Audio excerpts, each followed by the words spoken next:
Hello, it is Ryan, and we could all use an extra bright spot in our day, couldn't we? Just to make up for things like sitting in traffic, doing the dishes, counting your steps, all the mundane stuff. That is why I'm such a big fan of Chumba Casino. Chumba Casino has all your favorite social casino-style games that you can play for free anytime, anywhere with daily bonuses. That should brighten your day a little.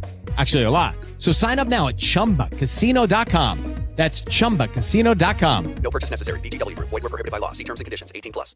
Hello and welcome. It is Eric Erickson here, the second hour of the program. 6 after the hour. Let's get going. The phone number, if you want to be on the show, it is Friday, so we're looser with the calls. You can call in and help set the agenda.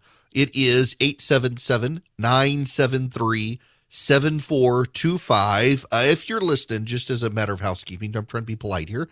On a Cox Media Group station, my flagship station, WSB, is owned by Cox, and their normal host for the midday show is under the weather, Mark Kay. He will be back. I don't know if you're getting me twice today or not. Usually I'm in delay on those stations. Nonetheless, I'm here now, and we must discuss a lot. But it's also Friday, and, we've all got that crud in the South here, at least from the weather changing so rapidly.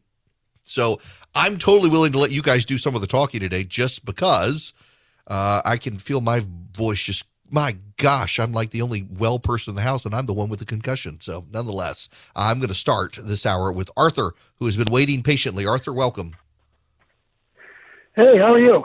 I'm good. How are you? So I'm good. I'm outside hiking, and it's a beautiful day, by the way. Oh, I'm so jealous. Here's my question. You mentioned that Sotomayor is misinformed on whether unvaccinated people or vaccinated people can get Omicron.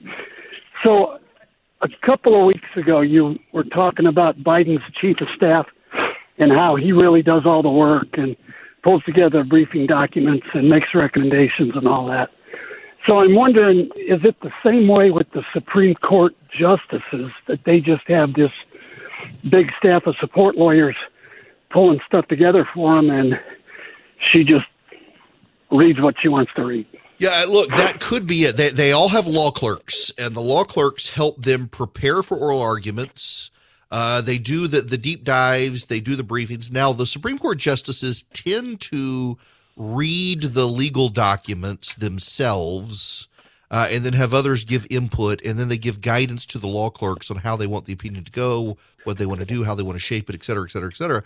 But oftentimes, that real-world data is the data that they themselves have gotten out there. So it wouldn't surprise me if she pulled it off MSNBC. It sounds like stuff they're talking about on MSNBC that's not true. Maybe a law clerk gave it to her, but my gosh, I hope someone afterwards pulled her aside and said, hey, that's not true, Sonia. I have heard a story, however, that even among the Supreme Court justices, going back to when Ruth Bader Ginsburg was there, that Sotomayor is perceived as less than pleasant to deal with. Someone who would know, let me just put it to you this way, without revealing sources. Someone who would know says she has a very distinctive walk down the marble halls of the Supreme Court, and that when Ruth Bader Ginsburg would hear her coming, she would close her office door. I like it. Hey, I have heard that. Now, follow-up.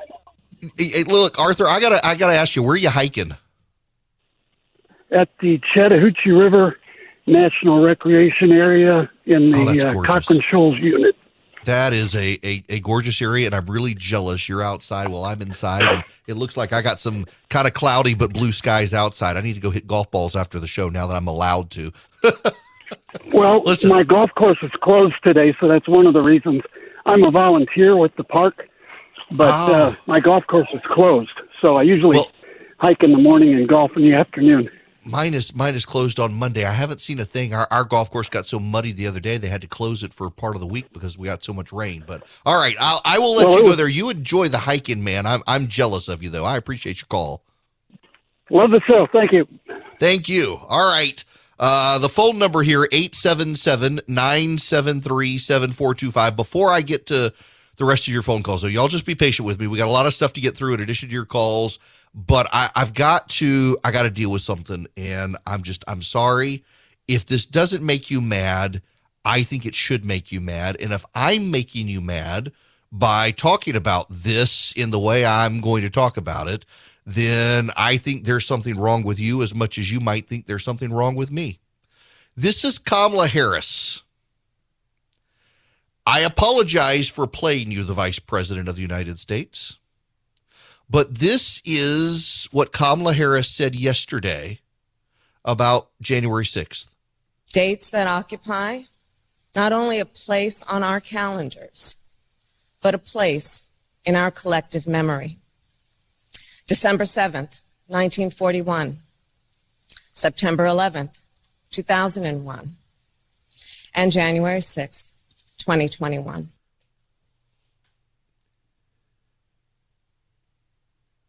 I'm trying not to say bad words. Y'all can cheer me on to say them, but I would get in trouble, so I won't.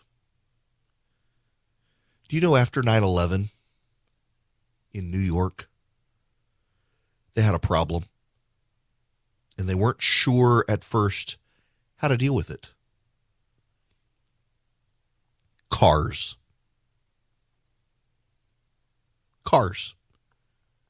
They had a problem after September 11th. There were hundreds and hundreds of cars parked at train stations, in parking garages, on the side of the road, and they had no owners. The owners were dead. Had all these empty cars with no one to claim them because their owners, thousands of them, dead. People took their lives knowing they were going to die, and they jumped from tall buildings and flew to heaven as they hit the ground.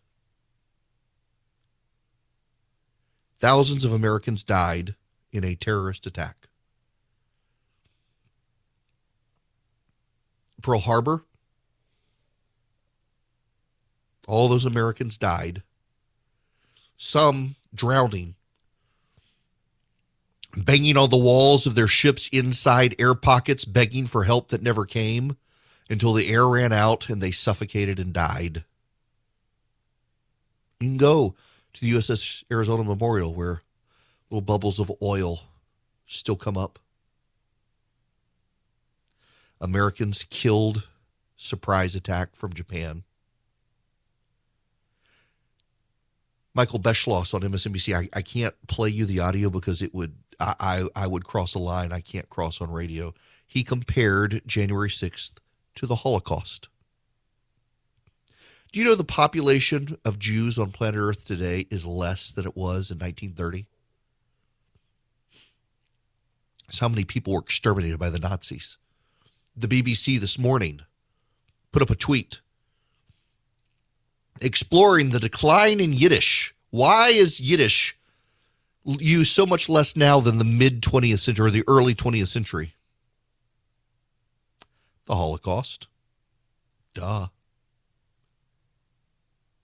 I think it is exceedingly irresponsible rhetoric to compare January 6th to September 11th, 2001, the Holocaust, or Pearl Harbor.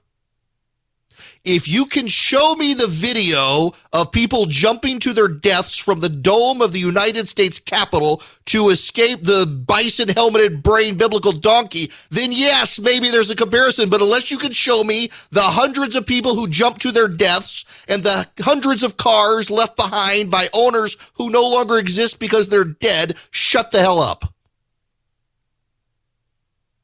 There is no comparison between them. And if you think there is, you need to recalibrate yourself and your soul and grow up a little bit. Suck it up. January 6th was bad, but it was not a coup. January 6th was seditious. It was not an insurrection. January 6th was unfortunate, and it should not be repeated, and those involved should be ashamed, and they should go to jail. But it was overwhelmingly grandmothers and idiots who wandered into the U.S. Capitol. One dude who looked like Chip Gaines carrying off Nancy Pelosi's podium. He's going to jail. Al-Qaeda did not carry off furniture. Neither did the Japanese smash a window. Al-Qaeda did not wander into the World Trade Center and look around to see what was going on and prop their feet up on the desk.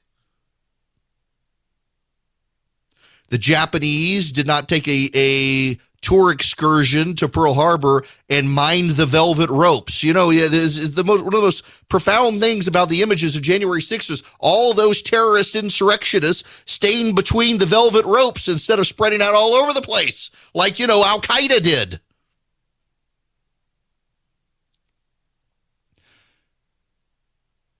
To say that January 6th is akin to 9/11 is to weaken what happened on 9/11, not to strengthen what happened on January 6th. Actually, Babbitt was shot and killed on January 6th. She was one of the bad guys. She wasn't a good guy. They've tried to claim she was a martyr. She wasn't. She was one of the criminals who tried to smash through glass to open a door so the mob could grab members of Congress trying to flee. They were unsuccessful because of that one officer. One of the officers was beaten. Several of them ultimately died. The most notable one turned out he died of a stroke, I believe. He didn't die from the crowd beating him, as some have complained or said. President Biden, in one of his statements, conflated a police officer who was killed by a Nation of Islam nutter, claimed that he was killed on January 6th. He wasn't. He was killed by a guy who supported Louis Farrakhan and the Nation of Islam and tried to storm through a barricade at the Capitol. Completely different event. January 6th was not good. It was bad. We should condemn it, but we shouldn't conflate it into something more than it was. Have you paid attention to the video? I've paid attention to the video. I saw the mob going in. They weren't cheering. They weren't Antifa. They were Trump supporters. Some of them had zip ties and masks. Some on the outside. There were some with guns. They did not make their way inside the U.S. Capitol. Someone planted pipe bombs. The FBI can't figure out who that person was. A pipe bomb at the RNC and the DNC. That was bad. It was a bad day. It was not a good day in the history of this republic. It was not the Civil War. It was not 9/11, and it was not Pearl Harbor. And if you can't distinguish and nuance and use some shades of gray, you are an idiot. And the Vice President of the United States of America should know better, should be ashamed, but she has no sense of shame because she's not a very bright person. Kamala Harris, her deepest thought is her annoying laugh. And that's how much attention she put into this comparison. And you should all be deeply offended. There are no videos of bodies falling from the Capitol dome, splattering on the ground, the sounds of bombs going off as their bodies burst open as they died. There are no mass graves of empty cars where their owners will not come claim them as there were after 9/11. There was no cloud of asbestos floating through the United States Capitol, through Washington, D.C. on January 6th. There was none of that. There was no massive toll of death. There was no chaos from the sky. There were a bunch of idiots trying to take the law into their own hands who, guess what, were completely unsuccessful, unlike the terrorists on 9/11 or the Japanese at Pearl Harbor. And if you can't actually rationalize that and process it and understand it, maybe you should get offline and off MSNBC and take a breather and get back to reality. And now, Deep Thoughts by Kamala Harris.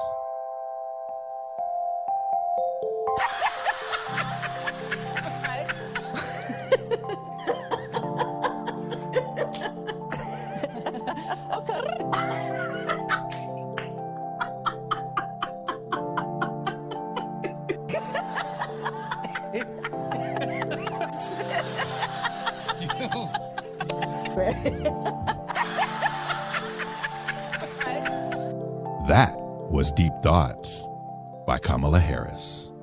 Hello there. It is Eric Erickson here. The phone number is 877-97-ERIC, 877-973-7425, if you would like to be a part of the program. A friend of mine who is a lawyer who paid attention to the Supreme Court cases reached out to me during break. I told you it sounded like they were going to enjoin the OSHA mandate, and he said that in his listening to things, his guess is that yes, but remember they were two separate cases. The other one was the Becerra case, And it wasn't just about the OSHA mandate. They were also arguing about the Medicare CMS vaccine mandate for healthcare workers. That was in there as well, which I didn't mention. And he says it sounds like the court may allow that one to go through, where healthcare workers working in cases with Medicare, Medicaid patients in nursing homes will be required to get the vaccine. The OSHA one in private businesses not involved with it, sounds like they will be okay. That injunction will hold, and the vaccine mandate for private workers will not go into effect. But don't hold your breath on the CMS one.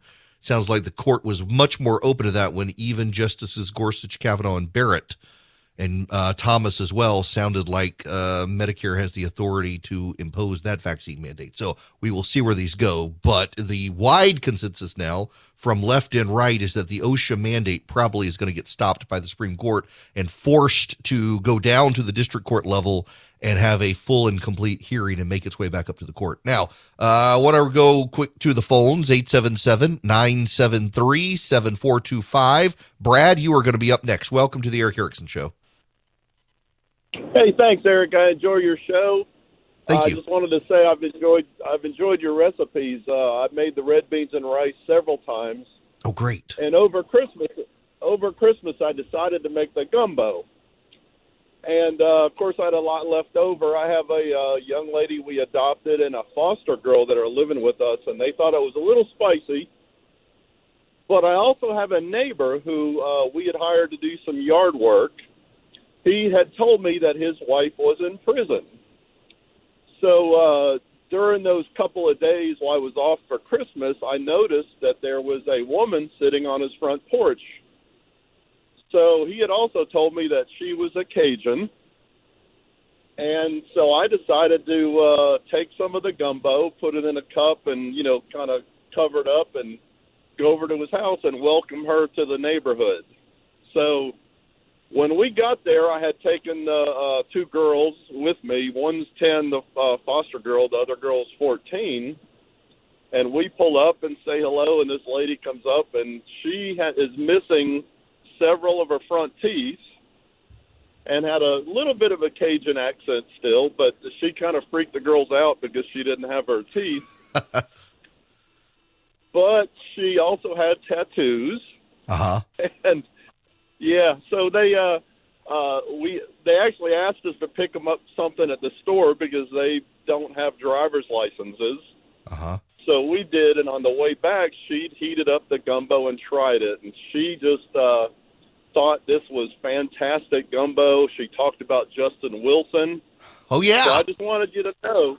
I just wanted you to know that you got a thumbs up from a Cajun my people. Toothless.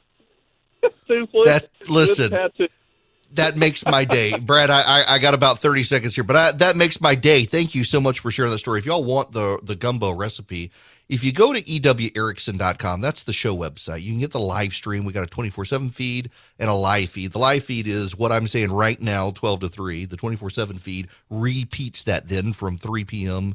To the next 3 p.m. But then there's a recipe tab. You can get my gumbo recipe there. I made it over Christmas break as well. Interestingly enough, my mother-in-law didn't think it was spicy enough. I left out some of the cayenne I normally put in because, she's a Yankee. She's from Southern Illinois, although that's not much of being a Yankee. But nonetheless, I did that, and they wanted more spice. But, man, it was good. I haven't made gumbo in a while. My buddy, I got a federal judge friend of mine down here. I need to make gumbo for him and his wife.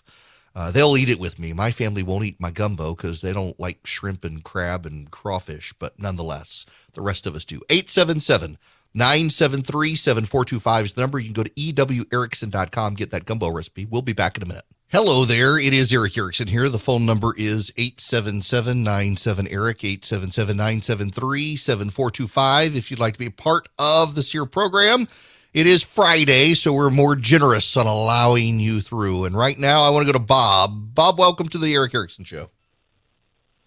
Good afternoon, Eric. I was listening to what you were saying earlier, and it dawned on, I realized, having listened to Biden and Harris yesterday, and the relationship they were trying to make to 9/11 and Pearl Harbor and the Holocaust, that what they've done is insulting those the descendants of those people or the relatives and defame those who lost their lives during those events.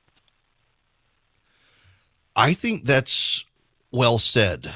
It is, I mean, it really does it's a memory wipe on what actually happened at those times compared to January 6th. My buddy Jason Shepard up in Cobb County, Georgia, he sent me a link to something he tweeted out, and it was a picture. It's 2 weeks after January 6th, and it shows Joe Biden getting sworn in on the front steps of the Capitol, and 2 weeks after 9/11, and it shows the rubble and the people cleaning it out. And I think that's picture's worth 1,000 words, and that's what it is. Should we maybe show also people rescuing victims of the Holocaust from the concentration camps versus people coming out of the U.S. Capitol on January 6th? There's you a real visual there. I mean, it's truly, to me, it's staggering that anyone would make this comparison, and yet they did. They did make that comparison. They thought it was a good comparison. They thought it was a legitimate comparison. They should be ashamed of themselves for doing. But, they're not. They're not ashamed. In fact, they're doubling down on it. Not only are they doubling down on it, but CBS, Fox News has this poll. CBS News buries poll results on January 6th. A poll released by CBS News is drawing scrutiny. The poll conducted by CBS News and YouGov from December 27th to December 30th asks Americans what happened at the Capitol on January 6th. Descriptions of what happened are also similar to how they were a year ago after it happened, CBS News wrote. People widely call it a protest that went too far, but how much further becomes more partisan. Most Americans, including most Democrats and a fifth of Republicans, call it an insurrection and describe it as an attempt to overthrow the election of the government. The graphic presented 4 options to the question as well as the results. 85% of Democrats view it as an insurrection or overthrowing the government. 21% and 18% of Republicans agreed. 47% of Republicans viewed it as patriotic. 56% said it was defending freedom. Something less than 13% of Democrats agree with. The margin of error was 2.6%. While CBS acknowledged in its report that Americans widely call it a protest that went too far, the network significantly downplayed the bipartisan nature of that response. For starters, a protest that went too far was the overwhelming favorite of the people who participated in the polling. 76% agreed with the characterization. The second most popular result was trying to overthrow the election and keep Donald Trump in power with 63%. Both of those options were omitted in the graphic. Meanwhile, an insurrection, which came in a distant third at 55% of Americans, was kept in the graphics. In other words, overwhelmingly, 76% of Americans believe it was a protest that went too far. But CBS, like NBC and ABC and CNN and MSNBC, want to push the insurrection coup narrative, so that's what they went with. They're overplaying their hands on this stuff. But they kind of have to overplay their hands on this stuff. They really don't have an option to do anything other than overplay their hands on this. And the reason is because, what else are they going to talk about? What else are they going to talk about? That's one of the things here that I think is missed in a lot of the conversation. Seriously, what are they going to talk about? What else is there to talk about? Jobs? Oh, hey, let's talk about jobs. Yes. Why not? Why not talk about that? Hiring faltered in December as payrolls rise only 199,000. Although the unemployment rate fell to 3.9% as more people take themselves out of the workforce altogether. Non-farm payrolls grew less. The Dow Jones estimate was 422,000 and 4.1% for unemployment. The unemployment number falling sounds good until you realize it's people who took themselves out of the workforce altogether. They no longer count, so the unemployment is down below 4%. Yeah, let's talk about that one, huh? Want to know about that one? Or what about inflation? Shall we talk about inflation? Oh, no, you can't talk about inflation. Inflation's not going anywhere now. It's no longer transitory. It's going to be around for a while. Let's talk about education. Well, no, we can't talk about education because schools are closing. The Chicago Teachers Union has staged a walkout. The San Francisco Teachers Union staged a walkout.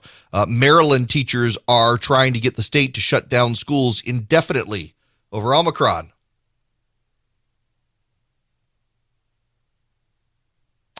So let's talk about gas prices. They're down a little bit. Beef prices are down. A buddy of mine who's a chef at my favorite restaurant texted me the other day because he saw me post something on Instagram about beef prices being up. And he says, actually, they've come down. They are coming down. Other food prices are starting to come down too. That's good. Problem is that inflation overall is not, because they're having to pay more for workers in a lot of places, and that's affecting prices. So we can't talk about inflation. We can't talk about the supply chain. I don't know if you've been to the grocery store lately, but there are a lot of groceries that aren't on the shelves. I went the other day, they were out of chicken, and then I went back and they had chicken. They haven't had Powerade and Gatorade in weeks. They were out of toilet paper and paper towels again at the grocery store the other day, although the grocery store manager told me it's hoarders. It's not supply chain issues now. It's the hoarders who are panicked over Omicron who are doing that. But they continue to be out of stuff. They were out of bacon again the other day. And milk prices are still high, y'all. As a family that goes through 2 gallons of milk a week on average now, milk prices, they're adding up. So we can't talk about that. So, hey, I guess January 6th, that's what we're going to talk about if you're a Democrat, because it's the only thing you've got. It's the only thing. They can't even really talk about voting rights, and that's part of the issue here. Oprah Winfrey is calling Joe Manchin. So is Barack Obama and Bill Clinton. They're trying to convince Joe Manchin to cut a deal on the filibuster so they can pass voting rights reform. They want to pass 2 terrible pieces of legislation. H.R. 1, the For the People Act, which would be a federal takeover of all elections and redistricting in this country and do everything the left wants. And then the John Lewis Voting Rights Act, which would restore provisions of the Voting Rights Act the Supreme Court has struck down. They want to pass both of those. Joe Manchin has said no, that they need to build bipartisan consensus. He's not willing to scrap the filibuster in a 50-50 Senate. Because if you cut it for one thing, you cut it for everything, whether they think so or not. So he's not willing to do it. And they've given Oprah Winfrey his phone number. Now, I have to tell you, if I have, I got pet peeves, y'all. Everybody's got pet peeves. I got pet peeves too. One of my biggest pet peeves on planet Earth is when my cell phone number has been given out. It infuriates me to no end on planet Earth when I get a phone call or a text message from someone I don't know, and I get it because someone has given them my phone number without asking my permission. I'm willing for people to give my phone number out to other people. I am. My team keeps insisting I need to get a new cell phone number. The problem is, if I got a new cell phone number, all of the people who are the ones most likely to bother me are the people who would bother me with the new phone number. They don't get the new number, so why bother? I've thought about it, and now with Patriot Mobile, I've got a separate cell phone number, and I need to start using that one more. But it bothers me greatly. In fact, I have someone running for office who I was supposed to give money to, and I was on the road when I said I would give them some money, and then I totally slipped my mind. I mean, I forget where I was driving, and then months later, I started getting text messages from multiple people for the campaign asking where the money was, and it has made me say there is no way I'm giving a penny. Not going to do it. It is inexcusable for anyone to give my cell phone number out, particularly to campaign staffers who, when they go to the next campaign, are going to have my number and start harassing me there. It always happens. It has always happened. You give your number to someone who runs campaigns. They go to the next campaign. They keep your number. They start harassing you about that campaign. Or private emails. My gosh, the number of people who've gotten my private email list or email, and now they've gone to another campaign, and suddenly I'm on that campaign list. It infuriates me to no end. I just refuse to cooperate with those people. I've blocked all those phone numbers. You give an Oprah Winfrey Joe Manchin's phone number, I've got to imagine that actually does more harm than good. You're ambushing Joe Manchin with Oprah Winfrey. I've got to imagine for most people that infuriates them. And how are the Democrats so bad at this? I cannot imagine someone giving out my cell phone number to Oprah Winfrey and having her randomly call me to harass me to vote on something, to have the reasonable conversation. You know, Barack Obama had 60 votes in the United States Senate at one point. They could have gotten rid of the filibuster then. When he had the 60 votes and they could have scrapped the filibuster then and there, they could have done it. They had the votes to get rid of it, to change the rules. They didn't do it then. Now they've got a 50-50 Senate. And by the way, here's the data point. If you're a Democrat, you need to listen to this. Hello, Democrats. You who believe truth is on your side, let me tell you the truth.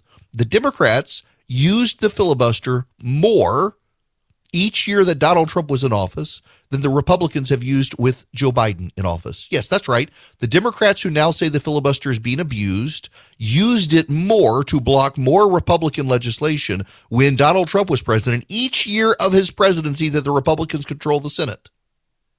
Did you know that? Did you have any idea? I bet you don't care, Mr. Intellectually Honest. You don't care. You say the filibuster is being abused until you're confronted with the data that shows you abused it more than Republicans. Oh, well, that doesn't matter now because, our cause is pure and righteous. No, it's just a different political cause. But why let facts get in the way of emotion? All right, back to the phones we go. Jeff, you're going to be next. Welcome. Hey, Eric. My mother brought up a really good question last night. She's 83 years old, and she's wondering, what happened to the original COVID virus? And then came Delta. What happened to that? Now we have Omicron. That's great. Are the others just disappearing? Yes, great question. Typically what happens in viruses, very much like the Spanish flu, we don't have the Spanish flu anymore. We have the current flu. As new variants come on, a virus like let's just think about this in very basic terms, and forgive me, Baptists, for using the word evolution here, but for a virus, natural selection, survival of the fittest. The problem is when viruses mutate, they actually don't want to kill you. They want to live. And if you die, they die. So they don't want to kill you. So over time, viruses tend to work out to where the common cold has come for us. So each new mutation, if it's more readily contagious than the last one, crowds out the last one. So we had alpha and then there was beta. Then you've got Delta. Now we're all the way to Omicron now. We've had all these other variants in between, including the Lambda one and the like. But Omicron is way more contagious than the others. So when you get it, you're not going to get alpha, beta, delta, and the like. You're going to get Omicron. And then you're less likely to get it again. Now, you can still eventually get it if there's another mutation and it wants to survive. You can get that mutation, but you're not going to give the old mutations. And so it crowds out the system. And in crowding out the system, it eventually gets you to a virus that is way more manageable. Like, for example, the common cold, we don't know where it evolved from, but it's a coronavirus, just like COVID. It is from the same species of virus as COVID. And it is just the common cold now. Or, for example, the flu. The flu was, we believe, scientists believe, the very deadly Spanish flu that killed hundreds of thousands of people over 2 years on planet Earth during World War I eventually evolved into the manageable flu we have now. A virus wants to survive. And if it kills you, it can't survive. So typically over time, while a virus might mutate into something far more deadly, it's attempting to mutate into something that can spread more transmissibly without killing the host so that it can perpetuate. So that's what happens in the natural selection evolutionary terms of it. In the Christian terms of it, prayer works. I'll just leave it at that. Please don't send me hate mail. All right. I got to tell you guys about Eden Pure, the air purifier, because speaking of viruses floating around, it actually is filterless, but can wipe out the viruses, the bacteria, the mold, the pollen, the mildew, the like. It can wipe stuff out. It can. But it also eliminates odors. It doesn't mask odors, and that's the important thing here. A lot of people, my wife, uses diffusers, essential oils. There's nothing wrong with that. It can certainly make the air in your house smell better, but why just try to mask the odors when you can eliminate them with something like the Eden Pure? And it's handheld, it's portable, and right now you can get 3 of them. You can put one upstairs, you can put one downstairs, you can put one in the basement or your car, your RV, wherever you need to do it. And you use you just plug it into the wall, very portable. Right now you can get 3 of them. You can get all three of them for less than $200, and you can actually save $200, and you get free shipping. What you do is you go to EdenPureDeals.com. Eden, like the Garden of Eden. Pure is the driven snow. EdenPureDeals.com. You click on Eric Erickson.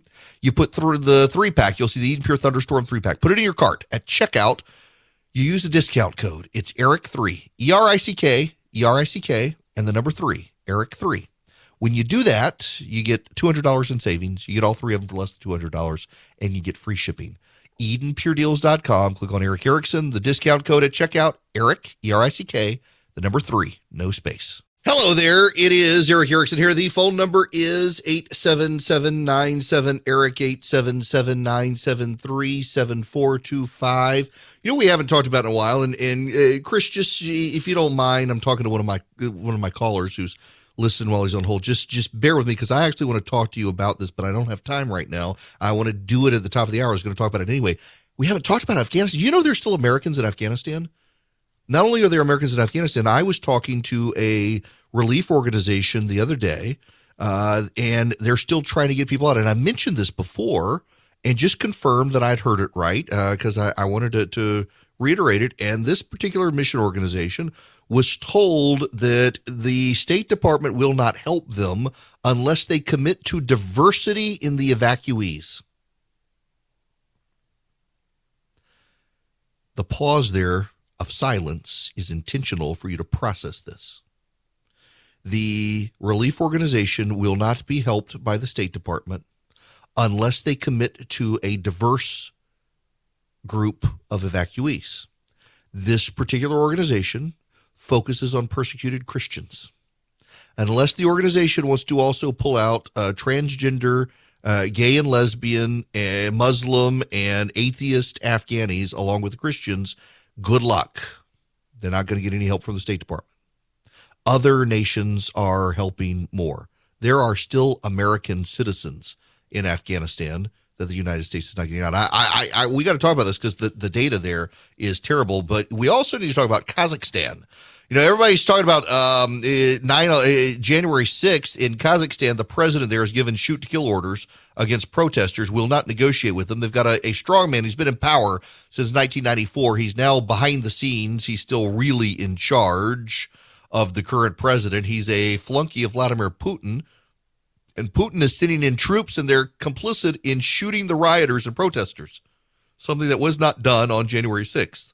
The whole country is now in chaos, and there's nothing we can do, and it's going to be a hotbed of extremism if something can't be done there. But all this hysteria over January 6th in Kazakhstan, they're shooting protesters who want democracy, shooting them in the street, killing them, like the Chinese do. And you thought these last 2 years were crazy. Welcome to 2022. It's coming up, and nothing makes sense still, especially in business. If you're a small business owner, good luck getting financing from a big bank right now. I can offer you a fantastic solution if you're looking for $750,000 or more in financing for your business. First Liberty Building and Loan. Let's say you want to buy a new building, or you want to refi existing debt, or you want to buy a company. Basically, you see opportunity for your business to grow, but you've hit a wall with the mega banks getting financing. That's where First Liberty Building and Loan and my friends the Frost family come in. They solve small business financing problems better than anyone I've ever seen. They say yes, where big banks say no. It's that simple. Look, just do this. Spend 10 minutes with them. Call them, First Liberty Building and Loan. Say Eric sent you. In 10 minutes, you'll know if you're a good fit for their program. Go to FirstLibertyGA.com. That's FirstLibertyGA.com. They help small businesses nationwide in all 50 states. FirstLibertyGA.com. Hello, it is Ryan, and we could all use an extra bright spot in our day, couldn't we? Just to make up for things like sitting in traffic, doing the dishes, counting your steps, you know, all the mundane stuff. That is why I'm such a big fan of Chumba Casino. Chumba Casino has all your favorite social casino-style games that you can play for free anytime, anywhere, with daily bonuses. That should brighten your day a little. Actually, a lot. So sign up now at ChumbaCasino.com. That's ChumbaCasino.com. No purchase necessary. VGW Group. Void where prohibited by law. See terms and conditions. 18+.